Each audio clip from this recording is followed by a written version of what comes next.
This protocol greatly maximizes the power of microscopy as a method to track mitochondrial dynamics within individual cells over long acquisition periods. Unlike time-lapse on a fixed group of cells or on one cell at a time, normalization to a baseline for each measured criterion in each cell controls for the heterogeneity between cells. With an hyperfluence microscope equipped with automatized platform and viral vector adapted, we can use this protocol for every type of cells.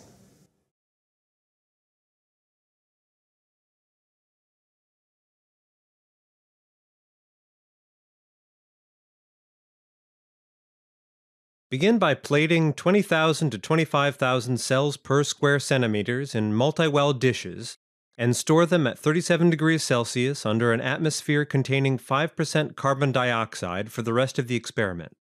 At 8 days in vitro, add 0.6 picograms of P24 antigen per cell of lentiviral vector coding for mitochondrial biosensor mitotimer diluted in phosphate-buffered saline.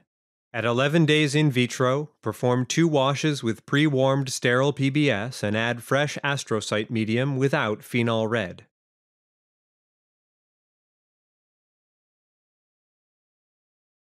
Assess the astrocytic mitochondrial system at least 3 to 5 days after the lentiviral infections with LVG1 mitotimer.